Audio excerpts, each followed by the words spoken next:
I think as we start thinking about going back to the office, what we can't do is go back to the office and be based in butcher paper and sticky notes, right? That we need to think digitally. So we need to refresh our rituals. And I really think that you can drive a lot of the culture that you want to have and a lot of the outcomes that you want to have, but also get that social component through rituals and updating our rituals to be more modern and more digital friendly. Welcome to the Human Insight Podcast, where we help you bridge the empathy gap to bring you a valuable, new understanding of some of the most innovative ideas and trends shaping the future of business and customer experience.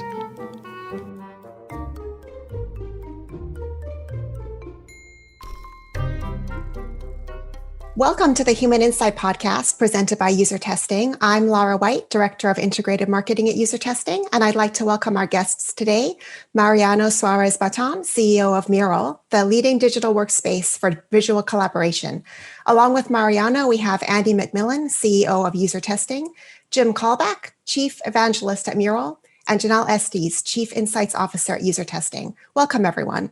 Hey, Laura. Oh, thanks for the invitation. Thank you for joining us. Let's kick things off today talking about distributed collaboration. Mariano, I'll start with you. What's it been like leading a distributed organization during the pandemic? And how are you thinking about this as we start looking at returning to the office? That's a leading question. Why are we returning to, quote unquote, the office?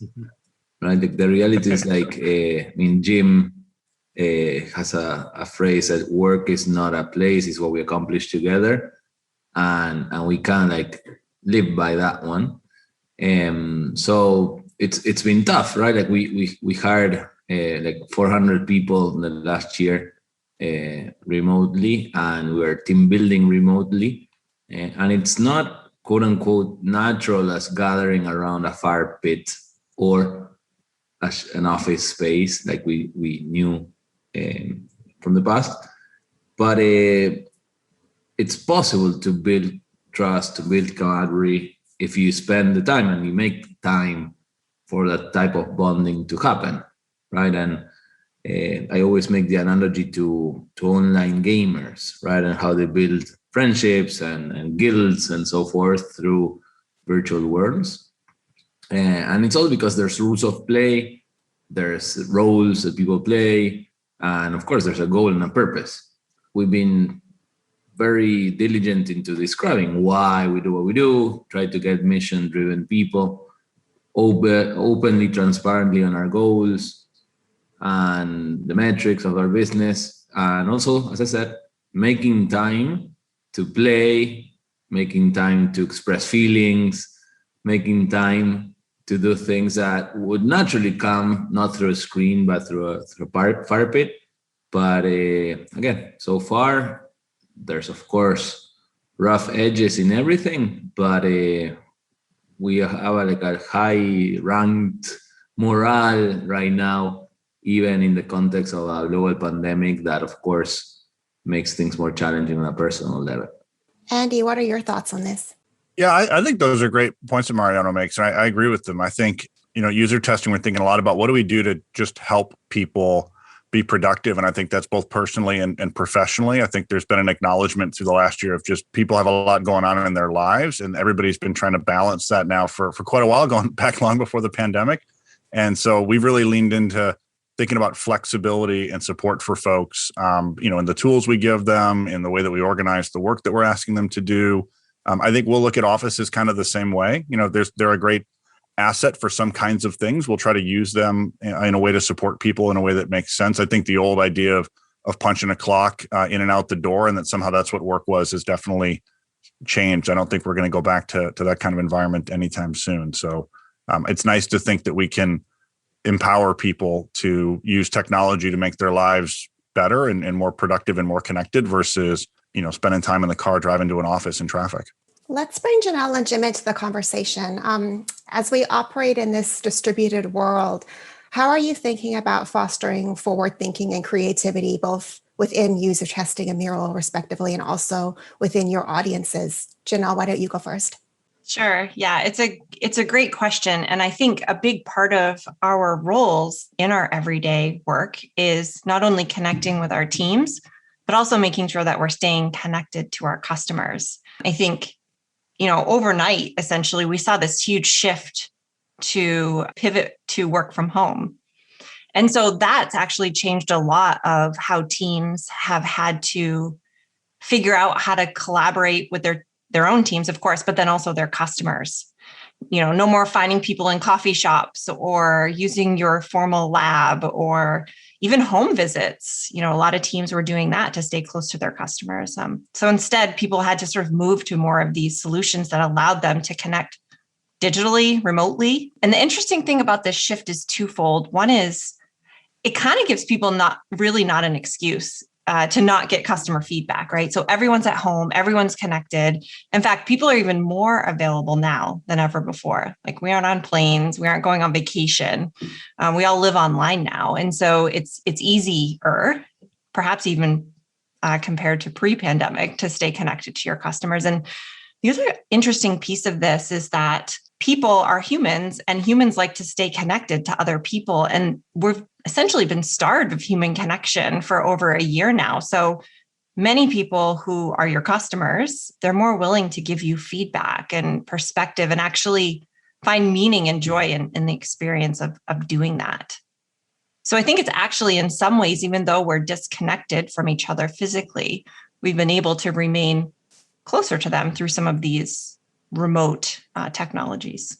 Jim, why don't you weigh in? How have you been thinking about this? Yeah, well, I've been talking to Janelle about exactly this. In fact, we did a webinar called How Do You Stay Customer-Centric in a Digital World? I forget the exact name of it, but we were talking about some of those points that she brought up, and the fact that it's actually an opportunity to stay more customer-centric, assuming that's a mission of your company, which it should be. And some different ways that you can do that. In fact, we created a nice template. It was like a usability watching template to get more people inside of your organization exposed to that feedback, to that touch point. And which leads to, I think, a topic that I've been focused on recently as well, too, and brings up some of the points that Mariano was touching on around rituals. I think there's a lot of spontaneity when you're face to face, and a conversation can just kind of happen. And when you're distributed, you just have to be a little more deliberate about it. And a lot of that expresses itself through the rituals that we have. And they don't have to be, elaborate things like, Agile is essentially a collection of rituals, right? And we see a lot of our customers have more formal rituals, like at IBM, they have this thing called a playback. It can just be small things that really help and go a long way. We found in our survey, we do a survey every year, and for 2020, the biggest pain point that people had working remote was missing the social component, the personal contact, right? So often when I talk about rituals, I talk about how can you have, not a yearly retreat, but how can you have that social component to your work on a daily basis or on a meeting by meeting basis with little check-ins and little rituals. Like we have one called Pick Your Nick, where you let everybody know how you're feeling based on Nicolas Cage characters. It takes about 3 minutes to do. Everybody laughs about it. It opens up the conversation, and you have better conversations. We're even doing that with our customers and execs. So don't think your execs don't want to do Pick Your Nick. They do want to do Pick Your Nick as well too. So I think as we start thinking about going back to the office, what we can't do is go back to the office and be based in butcher paper and sticky notes, right? That we need to think digitally. So we need to refresh our rituals. And I really think that you can drive a lot of the culture that you want to have and a lot of the outcomes that you want to have, but also get that social component through rituals and updating our rituals to be more modern and more digital friendly. Yeah, I'm curious what you're seeing the broader market doing or even asking for as it relates to digital collaboration. Mariano, any thoughts on this? Of course, like the buzzword or phrase right now is hybrid or workspace or wherever workspace, depending on the acronym, and or office. And so, of course, like us in certain countries through rollout of vaccines and so forth, I mean, it's already safe to get together and so on, which is just in some parts of the world, by the way. People are starting to figure out what they do with their sunk cost, I call investment of real estate, right? I mean, there's chief facilities officers and they're trying to figure out how to take advantage of their facility. So there's a lot around that, but I think it's a little too late, right? Like the space part is one component of how we work. There's, of course, through the pandemic, people learned how to work digitally first, and in the beginning they had like video conferences that would last 4 hours, and then they started to shrink it and realize, do we really need a video conference to solve this problem? So we're seeing people going asynchronic, right, on documenting and having like video recordings instead of like live videos. We're also seeing people starting to combine that with realizing that it's not just about digital, it's not just about asynchronic. Jim mentioned a few rituals, right? So they're introducing icebreakers to make meetings more interesting, and in a way, like they're paying attention to the meetings, right? So time and salaries more than rent as a cost or as an investment, right? The outcome of the meeting. So people are getting more savvy into designing meetings and designing time. So not just a meeting, but actually a workflow, right? I mean, meetings in theory are needed to move through a workflow to make a decision and so forth. So I think that people are starting to get eager to, design their time better. So it's not about space, it's about time actually. So I wish that more companies would have like a chief meetings officer or a chief time officer. I guess a chief of staff kind of like has that role instead of just chief facilities or I don't know, things like that. So I'm seeing more savviness into how people are thinking about collaboration. Yeah, Mariano, I think that's interesting. I would add to that. I think the whole element of time is not only leaders trying to manage time, but also feeling like the speed at which they've had to make decisions has really changed. I mean, that to me was one of the big takeaways of the pandemic was it wasn't, call a bunch of meetings, fly everybody to an offsite sometime next month, sit down and figure out what your strategy is going to be, plan for the next all hands meeting a month later to roll out the strategy. It's like things were changing kind of by the day. And we were watching businesses sort of think about collaboration also as empowerment and starting to really try to get the best ideas and people closest to customers, people closest to decisions.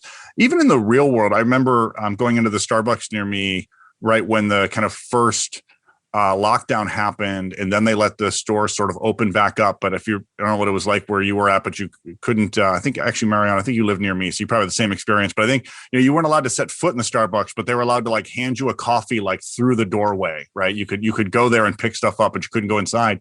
And I remember talking to one of the store managers, and she said what was interesting was they were really empowered to sort of figure it out in their local store, right? They got on calls and sort of collaborated with management, and they collaborated with their facilities teams. And it was sort of this two-way dialogue of like, what's the best way to deliver the service? And headquarters is trying to hear from people that are out distributed. The distributed teams are empowered to make local decisions and figure out what works best. And so I really feel like we've shifted a bit of our mindset in management teams, even at very large companies, of acknowledging that in some ways we're pretty disconnected from the front line and what people are doing. And we can kind of use technology to try to reconnect us and sort of share those ideas. I sort of like the idea of, that team, whether it be at Starbucks or at a bank or anywhere else, being able to sort of, get together virtually quickly, get in front of a tool like yours, put ideas forward, sort those ideas, and leave the meeting pretty quickly saying, let's go do something. And I just don't think that's the pace people were operating at pre-pandemic. And I think that's great, not just for leadership teams, but I think that's great as employees to feel like there's some, empowerment in what you're doing and collaborative ability to kind of share that back. I think that was where a lot of the workforce felt we sort of missed things in the early 2000s. It felt very top down, and, digital was a process that was handed to you. It's so again, I talked about purpose before, and in a way you also talked about empowerment, right? I mean, so the interesting thing that happened last year is that we were in a global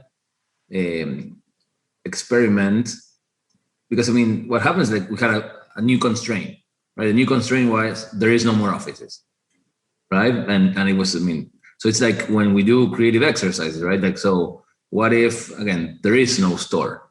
right? There is no spoon. There is no. So what would happen if Starbucks, if there is no stores, right? And in a way we brute force this, but I think that the capability, the competence of introducing what if scenarios like that one is also something that, again, people are going to start to realize, okay, what if we had no stores? And the reality is that we survived the pandemic. Well, unfortunately, that's not a nice statement for me. Like, as a humankind, I mean, a lot of people died, and we were resilient and we adapted, and through, I mean, social distancing, through certain things, of course, like we reacted probably too early. But again, now it's looking like there's a possibility to get through this disease. But the reality is, like, we know that we can carry on, right? And I think that's the most rewarding thing, and looking forward for the next decade of, improvements that came through this accelerated experiment globally that happened through the pandemic. One of the things that we wanted to talk about today that you've sort of been hinting at, so we'll jump into it next, is digital transformation. So you were both speaking about just the pace of change and accelerated decision-making. And more than that, we've seen an acceleration of digital transformation across how we live, work, and even play. And how do you think companies should be thinking about this as we move forward? Mariano, why don't you go first? I think that the interesting thing is that we went through a year of practice, right? I mean, we probably don't want certain things that happened through last year, right? I mean, I really, fortunately, I was able to see my mother after a year or something. So there's certain things that we're in the context of a pandemic, but we were brute forced into doing this. And we spent a lot of hours doing this, at least knowledge workers or imagination workers in the office, right? So we kind of like learned, and we know what we like, what we don't like, and we've tried things. And as I said, like, I think that there's an empowerment and an expertise, not only from leaders, but in everybody in the workforce, right? So it is a topic now. As I was joking around, like, 10 years ago, I mean, my less tech savvy friends would not talk about which games they would play, but then they would say, which is the game that you're playing on your mobile phone. Similarly, I heard these same people, like, which is your favorite video conferencing software?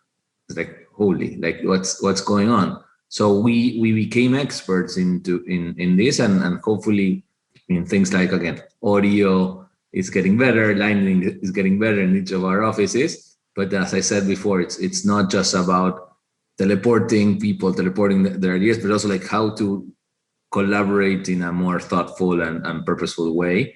And that's, I think, that in terms of Maslow, or however you want to call it, in terms of how we collaborate, that's the next stage for 2021, right? Like, making sure that when we spend time together, we spend it in the richest way possible. Andy, what have you been hearing and thinking about as it relates to the acceleration of digital transformation, building on what Mariano was saying? Yeah, I talked to other business leaders, many of them running kind of more traditional businesses than ours, right? I mean, when you think about the impact of COVID on companies that are in the, digital space, whether it's, digital collaboration or remote user testing kind of concepts, like we sort of had a different problem set to deal with than maybe if you were a small retailer or something like that. But what I hear a lot of folks talk about is, it wasn't like digital transformation jumped out of the shadows at people when this hit. I mean, this was sort of something we've been talking about for a long time. What I think it did was it sort of changed two big underlying dynamics in digital transformation. And one is the sort of innovator's dilemma. When you think about large companies that have been being disrupted by digitally first companies, they know this is happening. They've seen it happening, right? They know that their store traffic is down versus online shopping or whatever it might be. But it was sort of a situation where the dilemma kind of went away. There was no longer a previous revenue stream to protect. It was a, innovate or die became kind of what they had to do, right, for the business. They had to change what they were doing. And so that created an urgency and sort of a change management opportunity to align the whole company on getting something done and sort of making it happen. And I think so that was one thing we heard a lot of leaders talk about. The other thing I would say is we also saw sort of a level of empathy emerge as a core human reaction to what was going on. And that happened both inside companies where people sort of rotated to how do I make sure that my team is safe, that my team is healthy, that my team can, manage through this, but also for customers. And so it was sort of this interesting combination for a lot of, I would call kind of more traditional businesses that were sort of slow to digital transformation. You sort of had the innovator's dilemma equation change, and they didn't want to seem opportunistic. They actually, I do believe most people genuinely care about their customers and they care about their employees.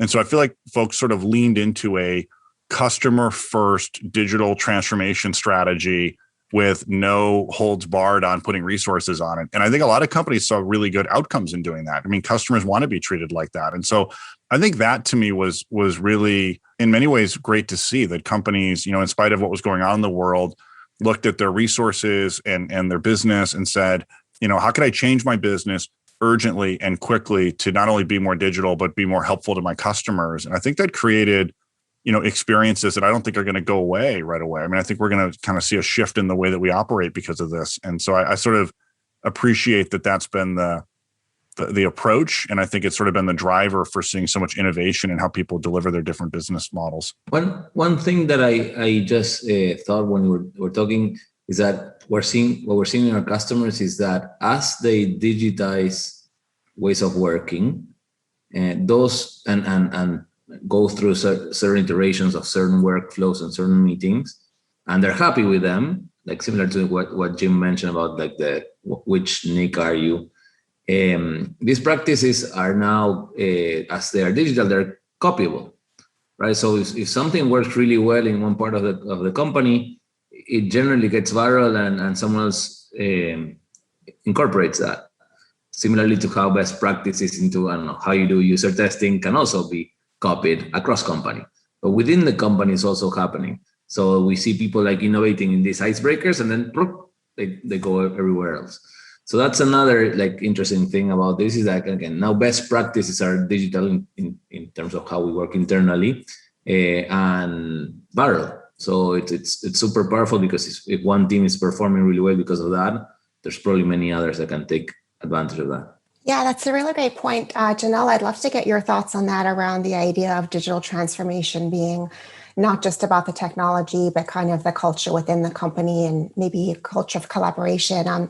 How do you think about that and how it impacts day-to-day planning? I think, to Andy's point, and Mariano, sort of like this acceleration of digital that happened pretty quickly, but we had been seeing those changes for a long time. And so I think this idea of sort of it forced you to transform because you had to survive. And the interesting part of all this transformation is that it's happening while teams are separated, like, physically, but perhaps collaborating even more remotely. And the digital part of your experience further also separates your team from your customers. You have to be really, really thoughtful about how you collaborate internally and how you get feedback from your customers. And, a lot of companies and what you see a lot of the literature around digital transformation, I mean, it's the buzzword, you see it everywhere. A lot of companies believe that if they throw tech at the problem, that it's going to solve it. Like dollars will follow as soon as we buy the right technology to digitally transform our business. But they're missing this key element of being able to have it be sort of led by your customers. I want to share an example because I think as behaviors shift and change, as things open up, customer behavior is like this ever moving target as we go through the next couple of months or year. And it has been for the past year. And so that continual pulse on the customer is like so important to be able to build the right digital transformations. Early on in the pandemic, and I have like completely changed my behavior around how I shop. And so I do a lot of buying online and picking up at the store. And Target is a retailer that I've been using for this. And at the very beginning of the pandemic, I was super excited. I hadn't gone to any stores. And I'm like, okay, I'm going to buy online and go pick up at the store. Like they're going to bring it out to my car so I can make sure that I stay safe. Like I didn't want to be near other humans. And so I did that. And I showed up at the store. I placed my order. I showed up at the store. They came out. I, opened my trunk and with the button, and they were putting the stuff in. And then the rep came around to my side of the car and started telling me, with my window down and no mask on, all the things that were missing from my order. And it was like, wait a second, like, one, this could have been communicated to me digitally. And two, like, you're too close. And so actually, being the person that I am, contacted the store and gave them that feedback. And I must have not been the only one that was giving this feedback, because just a few months ago, when I did it again, yes, I did it again, even though it was like not a great experience, they actually started communicating this stuff in the email confirmation and through the app. But now when they bring your stuff out to your car, instead of coming and asking for your name, you press a button and a huge number comes across your screen, and you hold it up to your window with your window shut, and they type in the number, and then you're done. And so it's almost like they've, these things they're not perfect. And when we launch things, we have to learn over time. And so this idea of digital transformation, like, you're always transforming digitally. And it's like you're constantly shifting and moving based on what your customers need and what the feedback is.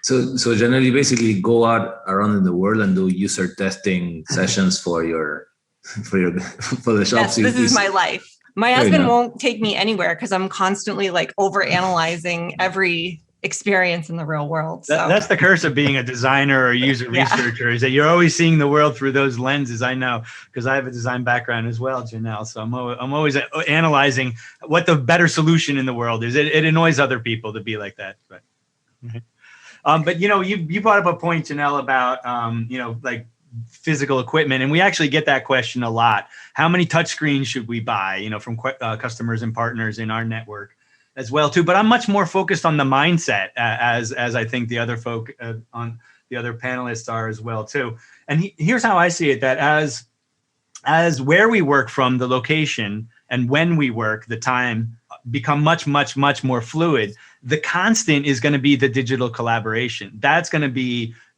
your new headquarters. That's what's stable. But collaborating digitally then brings up a lot of issues, like always on, Zoom fatigue. I can include everybody in my company in every call, so you have to kind of be judicious about that. And that's where I think the rituals and kind of reinventing how we work is important as well too. And that involves using your imagination, because I think at the heart of resiliency, when we talk about agility, and not agile, but agility, our ability to switch, like you just mentioned in your story there, right? Because that's the constant as well too. Agility is the new constant as well too. That requires imagination. And one thing that I saw during the pandemic was just the inventiveness that our customers brought to our product and in general to how they worked. And as we recognized here in the conversation too, we can do it. Because we had to do it, we can do it. But I think there's a lot more inventiveness and imagination that people have, and that they can put back into how they work. Lots of heads nodding here. Let's jump to our last topic, building off of how we're thinking about distributed collaboration. The last topic we wanted to cover was diversity and inclusion and how that plays into this. Andy, I know you've got lots of thoughts on this topic, so I'll pass to you first. Yeah, I think one of the things we have an opportunity to embrace in this new working model, and even in this new kind of digital first business model, I think, is to just include more perspectives, right? With the speed at which you can connect to another person, the way in which they can convey rich feedback to you, whether that's inside your company, whether that's outside your company with a customer, whether that's speaking to a prospect. I think the barrier to getting that perspective has never been lower. I think the desire for people to share their perspectives has never been higher. And I think it's really on us to start to try to connect those dots as leaders, to make a conscious effort to, think about our distributed teams and say, are we really getting everybody's perspectives from the different parts of the company, from different areas of the business, from every level in the company? Anybody who's running their C-suite as a little ivory tower up on the top floor of some building that has a special access code is probably doing it monumentally wrong at this point. That you have an opportunity to really get connected to people and understand their thoughts, their perspectives, what nick they are today. Like they should be able to make those connections. And I think it's true with customers too. We want to be treated like people, right? We want to be felt and understood. And And one of the challenges in so many businesses is no matter how diverse you think your team is, and I think we're all making some strides there, it's not going to be everyone from everywhere. And so just thinking about, if your pricing team is based in one part of the country, maybe giving them the opportunity to talk to some people or see the perspectives of people somewhere else and get their thoughts. I was on an interesting call with a customer recently where, they were making a distinct effort to go hear voices from people with different backgrounds than the team that was designing their product, just to hear what they thought of the designs early on. And so, I think that's the opportunity. We have this connectivity now. How do we think about using it? And I think that's an opportunity to just really share the knowledge that's trapped in so many people and bring it into the discussion. Yeah, that's you just mentioned something which is, again, you're designing the process in this case. So you're spending the time to design the process, right? And to with that purpose in mind. So yeah, +1 to that. And you guys have a solution, at least for the validation, right? So on the last mile, so that if you don't have enough people in your team that have different backgrounds, to introduce them at least in the validation phase of your new designs. Because I was thinking about our own case, right? And I think that the interesting part about it's, many people, like, when this topic comes, I say, okay, are you hiring enough people from different backgrounds and so forth, which is, again, of course, an important first step. But the other thing is, like, wait, are there voices or participations being heard, right? Because we hired a bunch of people, but they're not contributing in input or decision making or so forth. So I think that it's interesting to have, like, clarity of purpose, clarity of where we're going, and then permission for people to participate, right? But not only permission, but I've been thinking a lot about this. How do we make a step in the way? And what you just said, I think it's an interesting idea that we should incorporate in our own process. I'm going to be stealing that one from you. Happy to share. We're going to steal the pick your Nick. I mean, I've been spending half this meeting thinking about who my Nick is today. I'm feeling a little bit kind of Nicolas Cage in National Treasure, with my eyes kind of being open to some interesting ideas. But and by the way, that's what I said before, right? Like, as we digitize these things, as we put them in flows, as we put a game around, okay, make sure that we're not like clueless, like completely off in terms of how we interact with a certain population of people and so forth. You can put a step into a process, right, into that, so that you don't forget about that. And if you guys already have that, and it's digital, okay, it's super easy for us to, like, copy and paste it.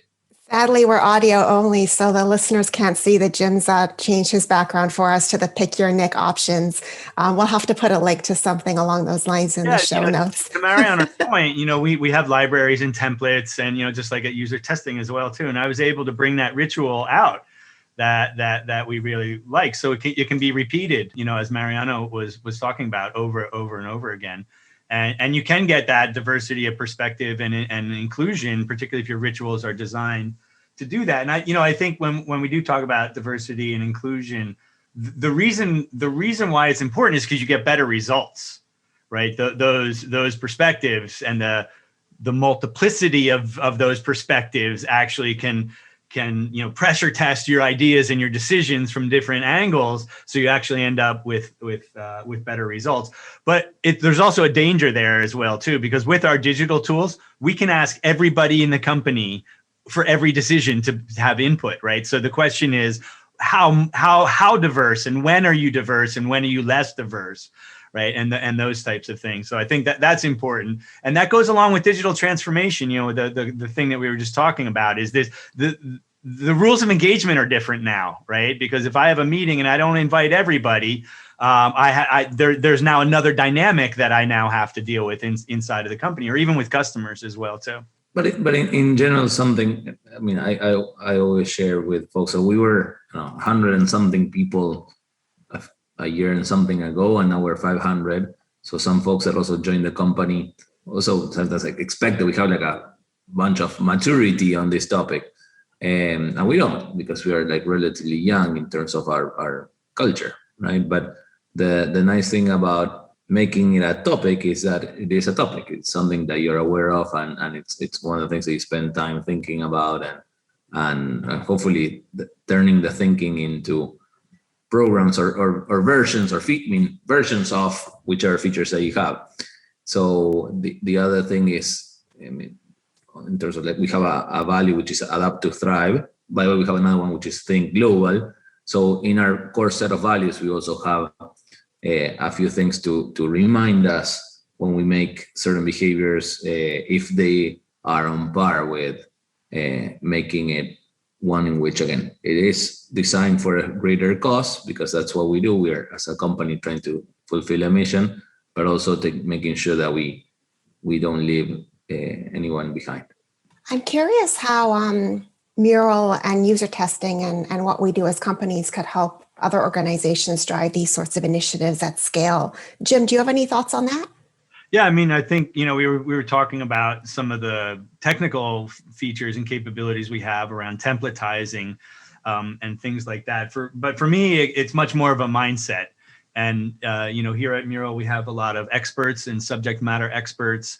And we have a network of people, including people like Janelle at UserTesting, where we're trying to build the right best practices and the right behaviors and the right mindsets across our customers.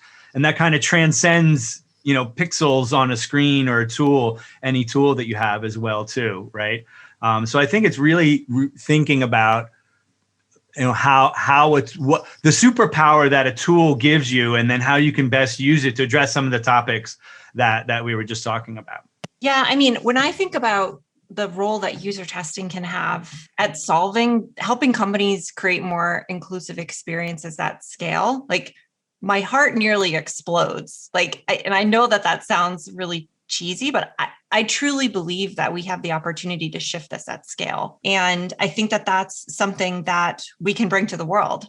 We have access to such a wide variety of perspectives through our platform. And, there's just not any reason why teams shouldn't be harnessing this power as they build experiences. I mean, the reality is we all see the world through our own lens, and that lens is based on our life experiences. And in order to build experiences that are truly inclusive, we have to make sure that we're folding all of those perspectives into our process. Jim, I'm curious, you made a point that I kind of think of sometimes too, which is being able to access a digital platform like Mural, or even be a participant on the user testing panel. Like, there requires a level of technical expertise, right? And access. And we've been talking with customers about how do they even tap into people who can't even be a panelist or don't have access to these technologies? Yeah. Do you think about that at Mural, and like how you can include people who don't digitally whiteboard? Yeah, we do very much. And, we have different levels of access, trying to make it easier. We also just launched a very large accessibility initiative as well, too. And, when you talk about accessibility, you tend to think of overcoming disabilities, but thinking about accessibility is about access, right? And how everyone benefits from those things as well, too. A quick example of that is, curbs that dip down so that, people with wheelchairs can get, from sidewalk to sidewalk. Well, guess what? That also helps people who have bicycles or rollerboard bags and things like that as well, too. So, we were talking about going back to the office and a much more fluid location of work, right? So what I'm seeing is, people using their phone and then going to an iPad and then their desktop and then in a meeting room and then back to their phone. So I think as we talk about this more fluid work environment that is digitally enabled as well, too, I think just the word access in general, I think is really important, and to think about how we're able to include people more and more. Access and permission, right? So Janelle mentioned that whatever your comment was going to be cheesy, and so we are very stuck up at work, right? Like, I wish that play and fun would be things that would be more associated with going to work or doing work or whatever it is, because we take ourselves too seriously and people get offended too seriously. And of course, we need to be respectful for each other, but also acknowledging that we're here to have fun and enjoy our lives with, again, jobs that are mission critical, jobs that are like changing the world for the better, hopefully, and so forth. But if we take ourselves so seriously, it's going to be really hard for us to adapt and, again, play with each other in order to fulfill. So, like, ultimately our mission, right? It's level up teamwork with imagination so that work is more fun and innovation happens faster. But I wish, as I said, if there's like a final thought here, is like, let's play more together in these online games that allow us to do our work much better.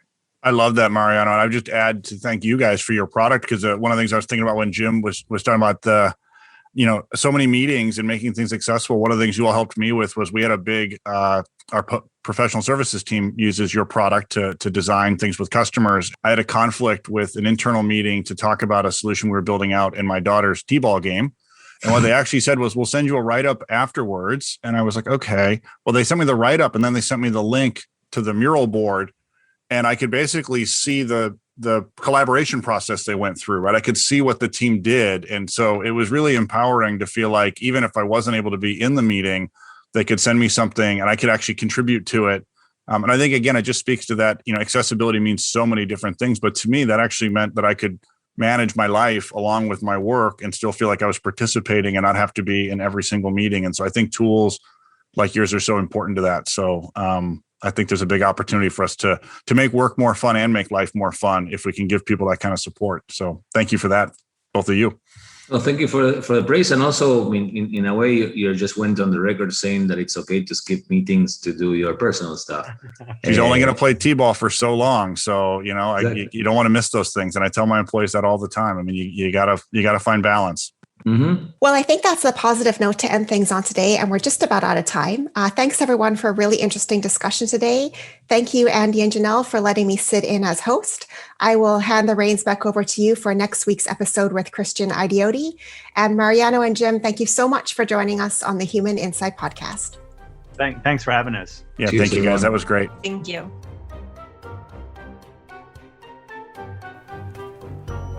Want to keep the conversation going?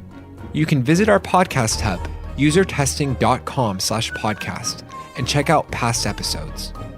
If you haven't already, don't forget to follow us on Apple Podcast, Spotify, Overcast, or Google Play, so you can never miss a good episode. And if you enjoyed today's show, please share it with a friend or leave us a rating and review on Apple Podcasts.